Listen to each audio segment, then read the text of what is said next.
النبي صلى الله عليه وسلم الحسين والحسين سيدا الشباب أهل الجنة আমার নবী বলে দিলেন দুনিয়ার মানুষ পৃথিবীর মানুষ হাসরের ময়দানের মধ্যে সাইয়েদনা আদম সফিউল্লাহ থেকে শুরু করে ঈসা রূহুল্লাহ পর্যন্ত আমি পর্যন্ত যত নবী রাসূলের উম্মত রয়েছে সবাই হাসরের ময়দানের মধ্যে উঠবো কথা বলেন ঠিক কি না হাসরের ময়দানের মধ্যে সবাই আমরা উঠবো উঠার পরে আমার নবী বলেন আল হাসাইন ওয়াল হুসাইন সাইয়্যিদা শাবাবি আহলিল জান্নাহ জান্নাতের ময়দানের মধ্যে যখন দুটি পা হয়ে যাবে কেউ যাবে জান্নাতে কেউ যাবে জাহান্নামের মধ্যে আমার নবী বলেন যারা জান্নাতি হয়ে যাবে ওই জান্নাতি হওয়ার পরে আমার নবী বলেন ওই জান্নাতের ময়দানের মধ্যে আমার দুই নাতি ইমাম হাসান এবং হুসাইন দুইটা কলিজার টুকরা হলো জান্নাতের যুবকদের সরদার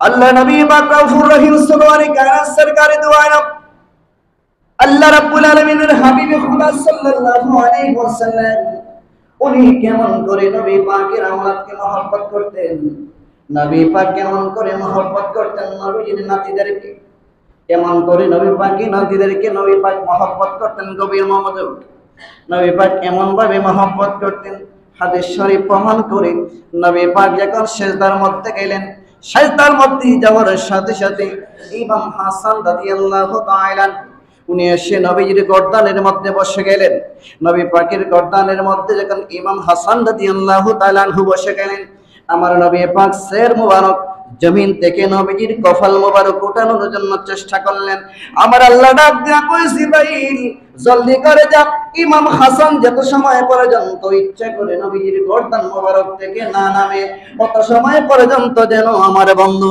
জমিন থেকে সের মুবারক জমিন থেকে না উঠায় আমার বন্ধু যখন জমিন থেকে সের মুবারক না উঠায় হাদিস শরীফ প্রমাণ করি আমার নবী অন্য সময়ের মধ্যে নামাজের মধ্যে সুবহানা রাব্বিয়াল আলা 3 বার 7 বার পড়তেন যেদিন ইমামে হাসান নবীজির গর্দানের মধ্যে উঠলেন ওই দিন আমার নবী 1 নয় 2 নয় 1070 বার সুবহানা রাব্বিয়াল আলা পড়েছেন সুবহানাল্লাহ রাসূল পাক রউফুর রহিম সুরওয়ানি কায়নাত ইমাম হাসান হুসাইনকে মহব্বত করতেন কেমন করে নবী পাক ইমাম হাসান এবং হুসাইনকে মহব্বত করতেন গভীর মনোযোগ কারণ এদেরকে ভালোবাসা ঈমানের অঙ্গ সুবহানাল্লাহ বলুন নবীদের আহলে বায়াতকে ভালোবাসা আল্লাহ পাক কোরআনের মধ্যে ফরজ করে দিয়েছেন সুবহানাল্লাহ বলবেন না নবী পাকের আহলে বায়াতকে মহব্বত করা আহলে বায়াতকে ভালোবাসা যেমনি করে নামাজ পড়া ফরজ তেমনি করে নবীজির আহলে বায়াতকে মহব্বত করা আমার আল্লাহ পাক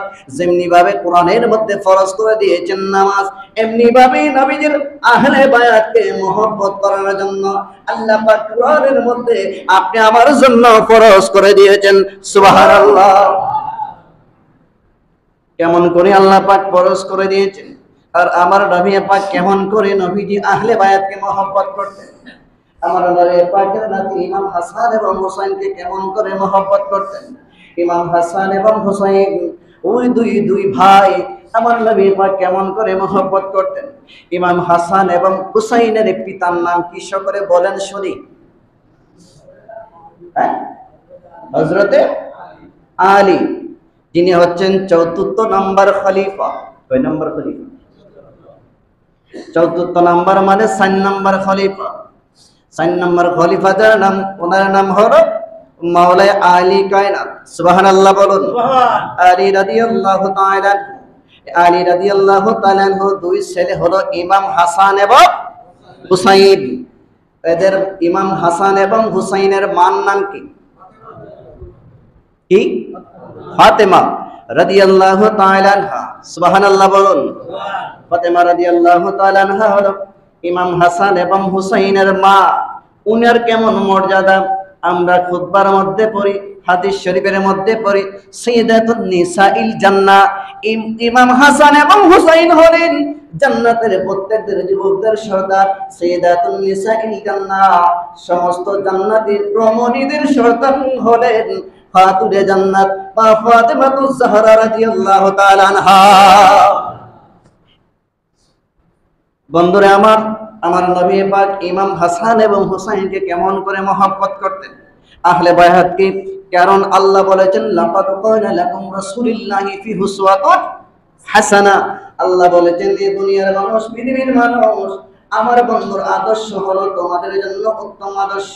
কেউ যদি নবীজির আদর্শে জীবন গঠিত করতে পারে, জীবনকে পরিচালনা করতে পারে, তার জন্য ইহকাল শান্তি, পরকালের মধ্যে রয়েছে মুক্তি। কথা বলেন ঠিক কিনা? যদি এখানের মধ্যে শান্তি থাকতে হয়, পরকালের মধ্যে মুক্তি পেতে হয়, তাহলে আমার নবী কিভাবে চলেছেন, আমার নবী কিভাবে চলেছেন, আমরা সেইভাবে চলতে হবে। কথা বলেন ঠিক কিনা? যদি চলতে হয়, আমার নবী যদি ইমাম হাসান এবং হুসাইনকে মহব্বত করে থাকেন, আহলে বায়াতকে মহব্বত করে থাকেন, আপনি আমিও ইমাম হাসান এবং হুসাইনকে মহব্বত করতে হবে। জবান করে বলুন ঠিক কিনা? রাসূল পাক রাউফুর রহিম সরওয়ারে কায়নাত সরকারে দো আলম, উনার 3 দিন যাবত নবীজি উপাস। কয় দিনের উপাস? কথা বলেন, কয় দিন? নবী পাক 3 দিনের উপাস, 3 দিনের অনাহার।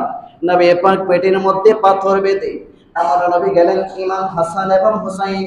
আমার নবী বলেন খাতুনে জান্নাত মা ফাতিমাতুজ জাহরা রাদিয়াল্লাহু তাআলা আনহার হুসরার মধ্যে নবীজির 2টি আদরের টুকরা, 2টি আদরের নাতিকে দেখার জন্য আমার নবী পাক রাউফুর রহিম সরওয়ারে কায়নাত সরকারে দো আলম গেলেন এদের সাথে দেখা করার জন্য। এদের সাথে দেখা করার জন্য যখন গেলেন, দেখেন ইমাম হাসান এবং হুসাইন ঘুমিয়ে পড়েছে। আবার নবী ডাক দিয়া কই, ফাতিমা, ও ফাতিমা, আমার 2টি নাতি কোথায়? মা ফাতিমা ডাক দিয়া কই, আব্বাজান, আপনার 2টি নাতি, আমার 2টি ছেলে ঘুমিয়ে পড়েছে। এবার আমার নবী কই, ও ফাতিমা, আমার নাতিগুলারে ডাক দাও, আমি দেখবো। আমার নাতিগুলারে ডাক দাও, আমি দেখবো।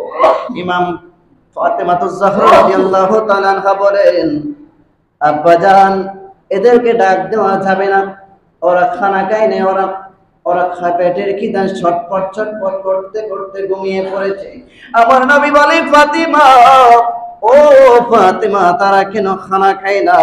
ফাতিমা ডাক দিয়া কয়, আব্বাজান, ঘরের মধ্যে চুলার মধ্যে আগুন ধরানোর মতো কিছু নাই, পাতিলের মধ্যে কি দিয়ে পাক করব? আমাদের ঘরের মধ্যে কিছু নাই, রান্নার কোনো ব্যবস্থা নাই, কি দিয়ে পাক করব? আমার নবী বলেন, এই ফাতেমা, তুমি চিন্তা করো না, যারা হলে জান্নাতের যুবকদের সরদার, তারা না খেয়ে ঘুমিয়ে পড়েছে, উপাসে ঘুমিয়ে পড়েছে, আমি দেখি এদের জন্য কোনো খাবারের ব্যবস্থা করা যায় কিনা। সুবহানাল্লাহ। রাসূল পাক রাউফুর রহিম সরওয়ারে কায়নাত সরকারে দো আলম, ওনার সাথে ছিলেন আনাস বিন মালিক রাদিয়াল্লাহু তাআলা। আমার নবীর সাহাবী আনাস বিন মালিক রাদিয়াল্লাহু তাআলা এর সাথে নিয়ে আমার নবী দক্ষিণ দিকে রওনা করলেন। দক্ষিণ দিকে যাইতে যাইতে যাইতে যাইতে যায় দেখেন একটা বিশাল খেজুরের বাগান দেখা যায়। কিসের বাগান? বিশাল একটা খেজুরের বাগান। ওই খেজুরের বাগানের মধ্যে নবী পাক চলে গেলেন। নবী পাক ওই খেজুরের বাগানের মধ্যে যায় দেখে ওই ইহুদির একটা খেজুরের বাগান। ওই খেজুরের বাগানের মালিক ওই একটা কূপ আছে। কূপ কি? কূপ। কূপ মানে কি? আমরা সিলেটের ভাষায় বলে কুয়া, আপনারা কি করেন? কুয়া। একটা কুয়া। এই কুয়ার থেকে পানি গুলা উঠায়। পানি উঠায় কি করে? উনি গাছের গোড়ার মধ্যে দেয়। ওনার সাথে আলোর লোকজন আছে, কাজ করতেছে। আমার নবী ডাক দেয়া কই, ইহুদি রে, আমি তোর বাগানের মধ্যে কাজ করব। ইহুদি কয়, বাবা, আমি তোমাকে তো চিনি না, তোমার কাজ করার জন্য দেওয়া যাবে না, তুমি কাজ করতে পারবে না। আমার নবী বলে, ইহুদি রে, আমি যদি কাজ করতে পারি, কাজের বিনিময়ে তুমি আমারে খেজুর দিতে হবে। সুবহানাল্লাহ। এই জন্য আমরা বলি, নিজে না খেয়ে তিনি অন্যরে খাওয়াইছে, পেটের যতনায় তিনি পেটে পাথর বেঁধেছ। তোমাকে বলতে পাগল, তুমি যে মদিনার বুলবুল হে রাসূল, তোমাকে চিনতে করিনি ভুল হে রাসূল, তোমাকে চিনতে করিনি ভুল। সৃষ্টির সেরা তুমি, এ বুকে রত্ন তুমি যে মদিনার বুলবুল হে রাসূল, তোমাকে চিনতে করিনি ভুল হে রাসূল, তোমাকে চিনতে করিনি ভুল। উম্মত লাগিয়া তুমি কতই না কেঁদেছ, উহুদের ময়দানে তুমি কতই রক্ত ঝরাছ। ওরাতে বলছে পাগল তুমি যে মদিনার বুলবুল হে রাসূল, তোমাকে চিনতে করিনি ভুল হে রাসূল, তোমাকে চিনতে করিনি ভুল। আল্লাহুম্মা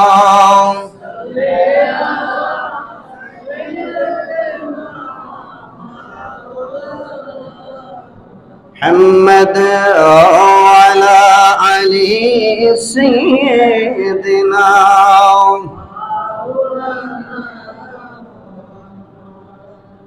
আমার নবী পাক ইহুদিকে বললেন, ইহুদি ও ইহুদি, আমি তোমার বাগানের মধ্যে কাজ করব, কিন্তু কাজের বিনিময়ে তুমি আমাকে খেজুর দিতে হবে।